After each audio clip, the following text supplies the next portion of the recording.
Bonjour à toutes, bonjour à tous, bienvenue dans le débrief de la rencontre entre Saint-Etienne et Metz, 32e journée de Ligue 2 à Geoffroy-Guichard. 32e journée, c'est également le nombre de personnes qu'il y avait dans le stade, non pas 32, mais 32 008 personnes qui étaient présentes à Geoffroy-Guichard, ce qui ont fait le record d'affluence de cette Ligue 2, cette saison en tout cas. J'aurais bien aimé que ça se termine mieux, bien sûr, avec une victoire de Saint-Etienne. Comme je vous l'avais dit durant l'avant-match, je ne pouvais pas regarder le match en direct. J'ai donc regardé le replay, je connaissais le score avant de regarder le replay. J'avais également dit lors de mon live hier, ça pouvait arriver, le fait de ne pas gagner, même le fait de perdre contre Metz. Metz qui est sur une série incroyable, qui n'a pas perdu depuis le 24 octobre dernier et qui a un objectif, cet objectif qui est de monter en Ligue 1. Donc le fait de perdre contre Metz, bien sûr, ça ne remet pas tout en question. La défaite pouvait arriver un jour et ça a donc été le cas face à Metz. Mais néanmoins, il y a des choses à dire sur cette rencontre. On va pouvoir bien sûr en parler. Je vais faire plusieurs parties. Dans la première partie, on va revenir globalement sur le match. Bon, très rapidement parce que je pense que vous avez déjà vu d'autres débriefs et vous avez pu revoir globalement le match et notamment le résumé qui est sorti vu que je sors ma vidéo un peu tard. Ensuite, on va parler de la défense stéphanoise parce qu'elle a été pas mal remaniée avec les absences notamment d'Anthony Briançon et également d'un autre défenseur, Denis Apia, touché au niveau des adducteurs. Et on va parler du manque de réalisme de Saint-Etienne puisqu'on a quand même tiré beaucoup plus au but que Metz, mais malheureusement, ça n'a pas payé pour nous. Et peut-être parler rapidement de ce qui s'est passé dans les tribunes et également sur le terrain parce qu'il y a quand même eu quelques tensions, notamment avec le buteur messin Georges Mikotadze. Ça, on va en parler rapidement dans la dernière partie de la vidéo. Donc c'est parti pour le débrief de la rencontre.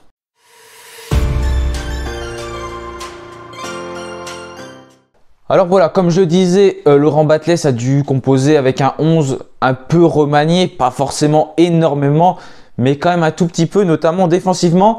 Au cash, c'était bien sûr Gauthier Larsonneur. Ensuite, dans la défense, Léo Petro aligné aux côtés de Jimmy Giraudon qui faisait donc son retour en tant que titulaire. Le match a été assez compliqué pour Giraudon comme pour la défense stéphanoise d'ailleurs. Sur les quelques occasions qu'a eu Metz, ils n'en ont pas eu 50 000, mais quand ils en ont eu, c'était assez dangereux. On va avoir l'occasion d'en reparler dans quelques instants. On retrouve également Seydou Sow dans cette défense. Sur les côtés, Mathieu Cafaro, piston droit. Nielsen Nkounkou, piston gauche. Qui a été encore décisif? Eh ben, c'est Nielsen Nkounkou, même s'il a été bien pris au marquage aujourd'hui. Au milieu de terrain, Victor Lobry aligné avec Benjamin Boutchouari et Lamine Fomba et Ibrahima Wadji et Jean-Philippe Crasso. En fait, c'est un peu le 11 que je vous avais dit. Je crois que même c'est le 11 que je vous avais dit pendant le live. Joueur pour joueur, c'est exactement ce que je voyais. Pas forcément de surprise, on ne peut pas accabler Laurent Batles sur son 11 parce qu'avec les absences d'Anthony Briançon et de Denis Apia, il fallait bien faire quelque chose. Il y avait peut-être une autre solution, c'était de mettre Michael Nadé, mais c'était soit Michael Nadé, soit Jimmy Giraudon et donc Laurent Batles a priorisé Jimmy Giraudon, ce qui me semblait quand même assez logique étant donné que Giraudon a peut-être une meilleure qualité de relance que Nadé. Donc si on résume globalement ce match, ça a été très compliqué, notamment les 30 premières minutes, c'est là qu'on a perdu le match. On s'en est pris 3 buts en une trentaine de minutes, 25-26 minutes. Ouais, voilà, ça commence très mal pour Saint-Etienne au bout de 10 minutes de jeu, tout simplement. Saint-Etienne qui va concéder le premier but et le premier but, il ressemble curieusement au deuxième. C'est donc une perte de balle de la part de Lamine Fomba. Vous savez, on a l'habitude de faire ça, tout simplement remonter le terrain, partir de notre camp, de notre base défensive pour essayer tout simplement de se projeter et de créer une occasion dangereuse. Et là, c'est Lamine Fomba qui était donc balle au pied et qui a donc tout simplement décidé de partir à l'abordage pour tenter quelque chose. Et malheureusement, ce qui s'est passé, c'est que cette équipe de Metz, elle est plutôt bien en place. Je ne sais pas qui c'est qui récupère la balle. Je me souviens plus, mais en tout cas, ça fait une occasion très dangereuse pour les Messins. Et puis après, défensivement, c'est un peu compliqué pour nous de les contrer. Et tout simplement, Mikotadze qui va être trouvé. Et c'est un joueur exceptionnel quand même, malgré tout. Voilà, il fait preuve de beaucoup de sang-froid devant le but. Et puis, il va tromper Gauthier Larsonneur. Il l'ajuste bien. Il a vu où Gauthier Larsonneur était parti. Et du coup, Mikotadze, il sait où tirer, il n'a pas besoin de croiser sa frappe, il va tout simplement se défaire du marquage stéphanois premièrement, parce que Seydou Sow n'est pas impérial non plus sur cette action, sur son côté droit. Mais voilà, pour moi, la faute, elle est plus du côté de Lamine Fomba. Il n'a pas à ressortir le ballon comme ça et à la perdre si haut sur le terrain. C'est dommage, ça nous met dedans au bout de 10 minutes. Et au bout de 12 minutes, encore une fois, on va perdre encore un ballon. Cette fois-ci, c'est pas Lamine Fomba, c'est Benjamin Bouchouari qui a vécu un match assez compliqué également, comme beaucoup de joueurs du côté de Saint-Etienne d'ailleurs. Il va perdre le ballon aussi, à peu près dans la même zone que Fomba, et derrière, ça va partir. Giraudon qui monte très haut d'un coup, je ne sais pas pourquoi il a lâché son marquage aussi. Et puis les Messins qui vont réussir donc à inscrire le deuxième but et mettre Saint-Etienne en grosse difficulté avec Kouao qui va donc tromper une nouvelle fois Gauthier Larsonneur, qui n'est peut-être pas impérial non plus, mais il est peut-être masqué par un tacle de Léo Petro et au final ça lui tape dessus, ça va vite quand même. C'est pas forcément non plus un arrêt qui est facile à faire, mais j'en veux pas forcément à Gauthier Larsonneur sur cette action-là. C'est plutôt une nouvelle fois une perte du bal du milieu de terrain. Je comprends pas comment on peut enchaîner deux actions comme ça. Et surtout contre Metz, c'est une équipe qui est tueuse, qui est efficace. On le savait avant cette rencontre et qui est en très grande forme. On peut pas se permettre de leur donner des occasions comme ça. Parce que j'ai entendu beaucoup de critiques sur ce match, mais j'ai pas trouvé qu'on était si mauvais que ça. Franchement, j'ai suivi le replay. Même en connaissant le score, je vous avoue que c'est pas forcément facile de garder le cap sur le match parce qu'on sait globalement ce qui s'est passé au niveau des buts et tout. Mais n'empêche qu'ils nous ont pas mis si en danger que ça, Metz. On leur a quand même offert plutôt ces occasions-là et c'est les 30 minutes où on n'a pas forcément joué. Et après, il va y avoir une faute dans la surface de réparation. Concédé par Victor Lobry. Bon, pour moi, c'est un penalty qui est assez sévère, je trouve, parce que, ok, il lui tire légèrement le maillot, mais des fautes comme ça dans la surface, il y en a tout le temps. À chaque match, il y en a, et elles peuvent être sifflées à chaque fois. C'est une faute bête de la part de Victor Lobry, mais honnêtement, même s'il fait pas faute, le Messin ne reprend jamais le ballon. C'est impossible. Pour moi, ce penalty, il est sévère. Bien sûr, il peut siffler parce que globalement, il y a faute, mais il y en a dans tous les matchs, ce genre de faute. Et derrière, le Messin ne peut pas reprendre le ballon. Et là, le match, il est plié derrière. Ça fait 3-0. Et puis en plus, il y a ce chambrage et notamment des supporters messins. Voilà, je n'ai pas forcément le fin mot de l'histoire si c'est passé en tribune, donc je peux accabler personne. Mais en tout cas, ce qui s'est passé, c'est que le match, il a été interrompu. C'est un peu sévère. On va revenir sur ça en fin de vidéo. Parce que bon, voilà, il n'y a pas eu grand chose, mais le match il a été interrompu. Ça, c'était vite rentré dans l'ordre quand même. L'arbitre en a peut-être un peu trop fait, mais en tout cas, du coup, on rentre 3-0. Peut-être que Laurent Batles a pu dire quelque chose à ses joueurs parce que ça allait mieux quand même. On jouait peut-être moins avec la boule au ventre derrière, je sais pas, on se relâchait un peu plus et on va avoir quelques occasions. Et puis on va avoir une tête marquée par Nielsen Kunku. Centre de Mathieu Cafaro, il me semble, et c'est Nielsen Kunku qui va projeter ce ballon au fond des filets par une tête, superbe tête, même si Oukidja était un peu mal sorti. Et on revient à 3-1, à ce moment-là on peut y croire, Metz qui va frapper le poteau quelques instants plus tard, et c'est un match qui s'emballe un peu, qui devient un peu fou.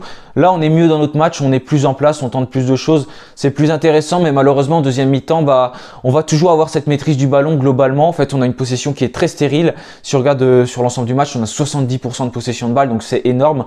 Mais en fait cette possession de balle, on n'en a pas fait forcément grand chose, parce qu'on a tenté de tirer plusieurs fois, mais c'était des tirs qui n'ont pas forcément abouti à grand chose et on n'a pas été tueur devant le but.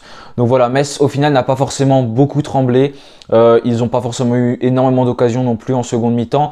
Et après on a ces entrées, il faut le dire, catastrophiques de la part de Lenny Pintor et également de Dylan Chambaud. Une nouvelle fois, ces joueurs qui rentrent à 5-10 minutes de la fin. Et voilà, c'est tout le temps la même chose.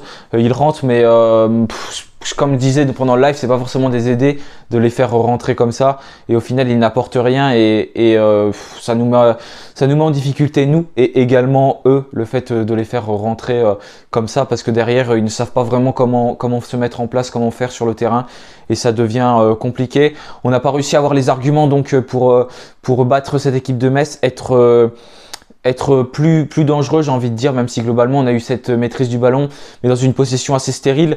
On n'a pas forcément su comment mettre notre dispositif en place. Tantôt on était en 3-5-2, aussi on passait des fois en 4-4-2 un peu.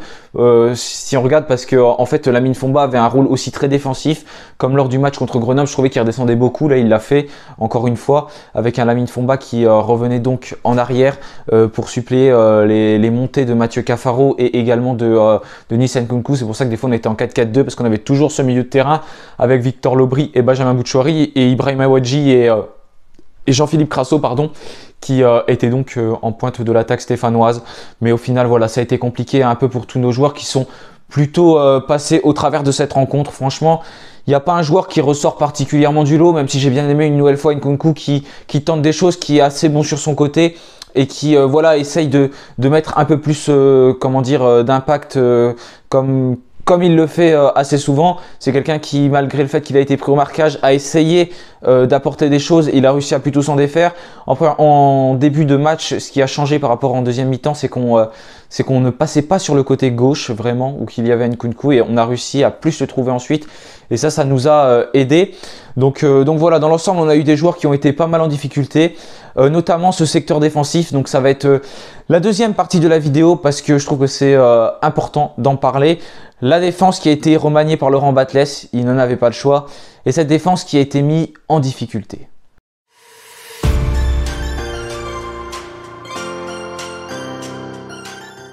Donc voilà, on a pris 3 buts aujourd'hui. Certes, c'était contre Metz. La dernière fois qu'on avait pris 3 buts, c'était contre Sochaux. À un moment où il n'y avait pas également... Bah si, il y avait Anthony Briançon, pardon, mais il était sorti suite à son choc avec le poteau au niveau du tibia.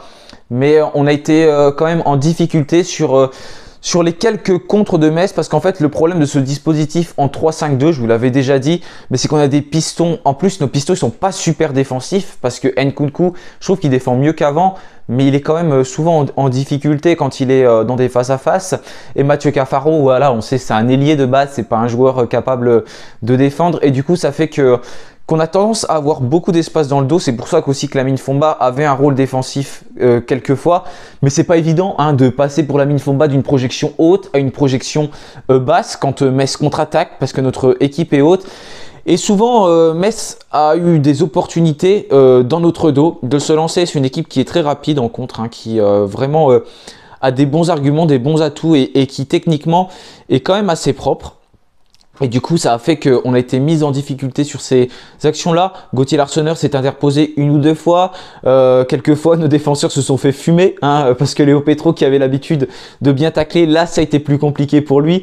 Sur son côté, notamment des joueurs comme Jalot, comme Lamine Camara également, qui est sorti en fin de match. Je n'ai pas parlé de ce carton rouge, mais voilà, je trouve pour le coup, là, si le penalty, je trouvais sévère pour Saint-Etienne, là, le carton rouge, je le trouve très sévère pour Metz, parce que franchement, il a rien fait du tout. Lamine Camara, c'est Cafaro qui provoque, et Camara, il le touche quasiment pas sur cette action. Il faut le dire aussi quand c'est dans ce sens-là. Et c'est même Cafaro qui aurait dû prendre un jaune selon moi. Bref, on y reviendra tout à l'heure. Donc je disais, voilà, dans cette défense, on est souvent pris dans notre dos, et des joueurs qui sont très très rapides, très vifs du côté de Metz. C'est Mikotadze qui était franchement incroyable, très très bon. On avait ce duel Crasso-Mikotadze, il a malheureusement tourné en faveur de Mikotadze, qui s'est montré, on va dire, plus présent, plus offensif, plus technique que Crasso sur ce coup-là, plus vif. Et franchement, il a sorti un très gros match. Il a mis en difficulté notre défense qui n'était pas, dans un grand jour, puisque Denis Sapia n'était pas là, Anthony Briançon n'était pas là non plus. Et c'est là qu'on voit malgré tout qu'on a une profondeur de banc, comme on l'avait évoqué dans le live, mais en défense, on n'a pas tellement cette profondeur de banc, pas de vent. Et puis du coup, ça montre que l'année prochaine, il va falloir également conserver certains joueurs, comme Anthony Briançon, comme Denis Sapia, j'en parlais dans le live, mais c'est important. On voit que quand on déstabilise un bloc, et forcément, on est plus en difficulté. Ça peut passer contre des équipes moins bonnes, comme c'est le cas contre Niort, où Léo Petro n'était pas là, Issa Youssov avait bien pris ce poste côté gauche, mais contre des équipes meilleures, d'autant plus que l'année prochaine, il va y en avoir plus, vu que 4 équipes descendent de Ligue 1 à Ligue 2 et seulement 2 montent, donc ça fait 2 équipes plus fortes en plus. Et ça montre que voilà, la défense, c'est pas quelque chose pour l'instant qui est notre point fort, et il va falloir bosser toujours là-dessus, et ça montre qu'il ne va pas falloir lâcher certains joueurs, et au niveau du marquage surtout, il faut avoir des automatismes, et quand on a nos pistons qui sont très hauts, il faut tout de suite réussir à s'adapter correctement avec un système hybride et un vrai milieu défensif capable de jouer en défense centrale, parce que c'est pas forcément quelque chose qui est très facile pour Lamine Fomba. J'ai trouvé qu'il a été mis en difficulté, notamment sur ce plan-là. D'ailleurs, on le voit sur sa perte de balles. Un vrai défenseur ne perdrait pas une balle en se projetant comme ça. Et là, il a plus pris son rôle de milieu de terrain, mais dans la moitié de terrain adverse, pas dans la sienne, alors qu'il était dans la sienne, et du coup, il l'a perdu. Donc voilà, sur quelques petits aspects techniques, on voit qu'on est en difficulté, mais encore une fois, je ne trouve pas qu'on a fait non plus un mauvais match, comme j'ai pu le lire un peu partout. De mon point de vue, on n'a pas été si catastrophique que ça. Certes, on a une possession de balle assez stérile et elle les a pas mis en difficulté, mais c'était Metz en face. Metz, c'est costaud. C'est une équipe qui va peut-être monter en Ligue 1. Donc c'est pas catastrophique de notre part. Et voilà, on peut pas gagner tous les matchs jusqu'à la fin de la saison. Je voulais évoquer quand même rapidement l'attaque, parce que c'est quand même un secteur qui m'a un peu déçu sur ce match-là. Pas forcément l'attaque en elle-même entre Wadji et Crasso, mais un peu tout le monde en fait, parce que on a beaucoup tiré, mais on a été très peu décisif. Donc voilà, deuxième partie de la vidéo, on va parler de ce secteur offensif.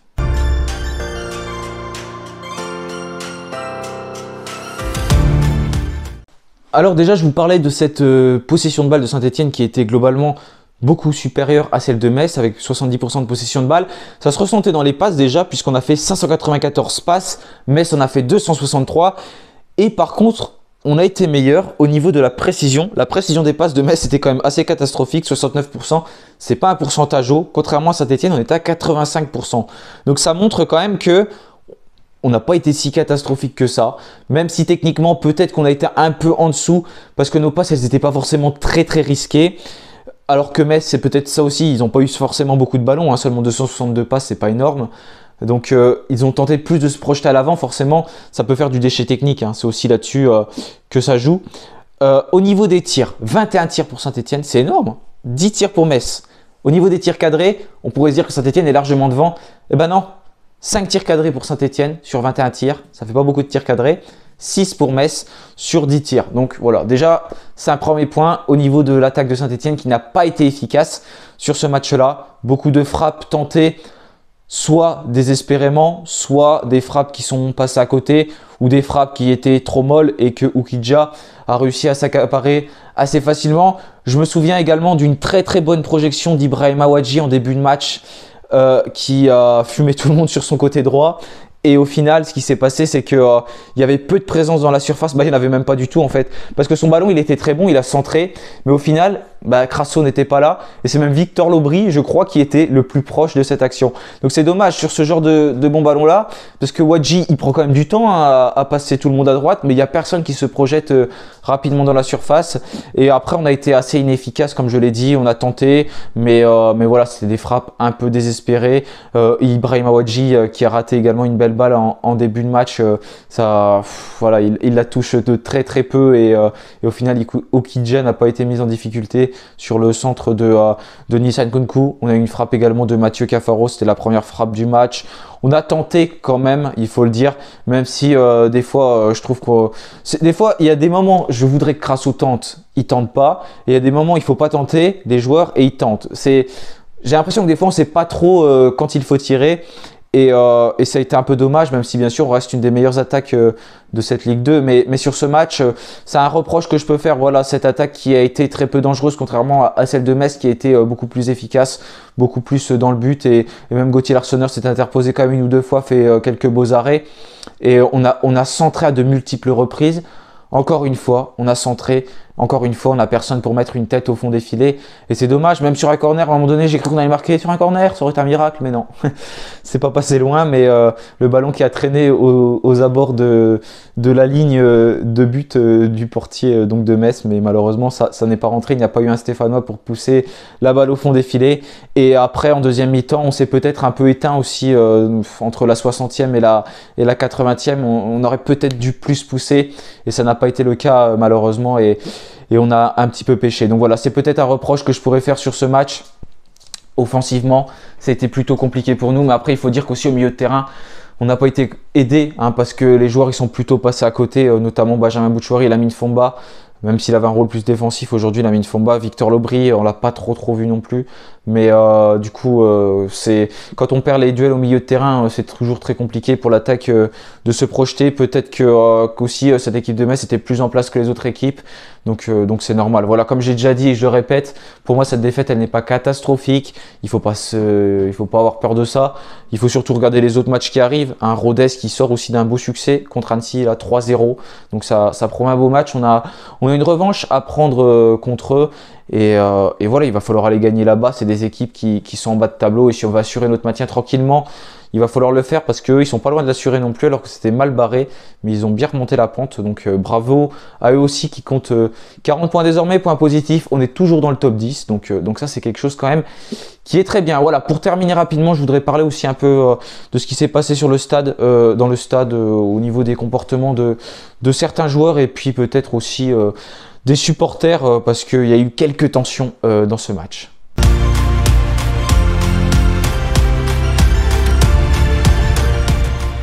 Voilà, quelques tensions dans ce match, dans les tribunes, sur le terrain. On va déjà commencer dans les tribunes. Après donc le but de Miko Tadze, c'est ce qui s'est passé, c'est qu'il y a eu quelques provocations apparemment des supporters messins sur les supporters stéphanois.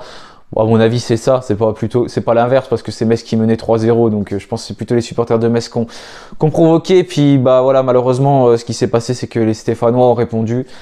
Voilà, je peux pas dire que c'est bien d'avoir répondu parce que c'est pas bien quoi. Faut pas répondre aux provocations. Je sais pas ce qui s'est passé après, d'autant plus qu'on a 3 points de sursis qui peuvent tomber. Bon, je pense pas qu'ils vont tomber pour ça parce qu'il n'y a pas dû se passer grand chose. Ça a duré 20 secondes et je pense qu'il y avait pas 2000 supporters qui ont réagi à ça. Il suffit de 2-3 personnes des fois pour avoir quelques débordements, que ce soit du côté de Saint-Etienne ou du côté de Metz, parce que c'est pas les 200 supporters messins qui ont fait ça, bien sûr. Et voilà, il suffit de 2 personnes pour faire. Il suffit d'un supporter adverse plus un supporter stéphanois pour faire une confrontation. Il faut pas grand chose. Et malheureusement, l'arbitre a arrêté le match et du coup, ça fait qu'on parle de ça. Et puis même sur Beansport, c'est dommage. Voilà, ils mettent l'action sur YouTube, tout ça. Je trouve que c'est dommage de faire de la pub pour ça, mais bon, c'est des choses qui font des vues, donc c'est toujours bien de les partager. Et voilà, c'est juste des tensions. On pouvait s'y attendre aussi, avec notamment le joueur Miko Tadze, donc qui a été formé à Lyon et qui a provoqué surtout une fois avec le signe 69 ou OL. Du coup, je sais pas ce qu'il a fait parce que 69 ou OL, bon, ça change pas grand chose. Mais voilà, c'est des provocations qui sont. C'est un peu gamin quoi, mais bon, que ce soit d'ailleurs le Stéphanois, Miko Tadze qui fait ça ou un Stéphanois qui aurait pu faire ça dans n'importe quel stade parce qu'il avait été formé à Saint-Etienne contre Lyon, j'aurais pas plus dit que c'était une bonne chose d'ailleurs, mais ça amène des tensions sur le terrain et des choses que je trouve qui sont pas nécessaires. Miko Tadze, c'est un joueur qui a beaucoup de talent, je préfère le voir s'exprimer sur le terrain plutôt que de le voir s'exprimer voilà, envers les supporters comme ça, et puis il a pas calmé le jeu au micro de Beansport. C'est un très bon joueur quand même qui a du talent et voilà, il a une mentalité qui n'a pas été la bonne malheureusement sur ce match-là. Mais voilà, en tout cas, c'est des choses pour moi qu'il faut pas répondre quand même à ce genre de provocation-là. Et après, bien sûr, Mathieu Cafaro qui voilà, du côté stéphanois, on peut le dire aussi, qui cherche aussi pour que Camara prenne un carton rouge à Metz. C'est un peu nul aussi, je trouve, d'avoir fait ça. Et d'autant plus que je suis pas sûr que l'arbitre ait vu ce qui s'est passé. Je sais pas qui c'est qui lui a signalé. Mais même Mathieu Cafaro, avant, lui met le ballon, met un coup de coude. Voilà, c'est pas forcément très bien d'emmener ce genre de tension sur le terrain et je peux pas applaudir ce qui s'est passé, bien sûr. Donc je trouve que c'est plutôt dommage d'avoir mis un petit peu ce grain de sel sur le terrain. J'aurais préféré que tout simplement on mette toute notre énergie sur le terrain, notamment en fin de deuxième mi-temps qui n'a pas été exceptionnel pour Saint-Etienne. Voilà, je voulais juste terminer sur ces mots-là. Bien sûr, on va se concentrer maintenant sur le match contre Rodez. C'est la prochaine échéance qui arrive. C'est un match qui est important pour valider notre maintien. Ce serait bien de le valider quasiment officiellement. Dommage, ce match aurait pu être une fête avec tout ce qui s'est passé. Brandao qui était là, 32 000 supporters. Ça aurait pu être magnifique, mais malheureusement, on a perdu. Voilà, c'est Metz. La messe n'est pas dite parce qu'on va se maintenir, mais voilà, ça pouvait arriver de perdre. Je préfère perdre contre Metz que perdre contre Rodez. la semaine prochaine. Voilà, merci à tous d'avoir suivi ce débrief. On se retrouvera donc pour l'avant-match entre Saint-Etienne et Rodez. Rodez et Saint-Etienne, une revanche à prendre après la première défaite en Ligue 2 contre eux et ensuite celle en Coupe de France qui s'enchaînait au tir au but. Et on va espérer que Saint-Etienne renoue avec le succès. En tout cas, il ne faut pas tout remettre en question parce que globalement, la prestation de Saint-Etienne a quand même plutôt été bonne malgré ce que j'ai pu lire. Hein, parce qu'on a quand même gardé la maîtrise du ballon face à une équipe de Metz qui est quand même très bonne et qui sait quoi faire du ballon quand ils l'ont. Et c'est pas loué à tout le monde de faire ça. Voilà, merci à tous d'avoir regardé cette vidéo. Je vous souhaite une bonne fin de semaine, un bon dimanche et bien sûr, allez les Verts. Salut à tous.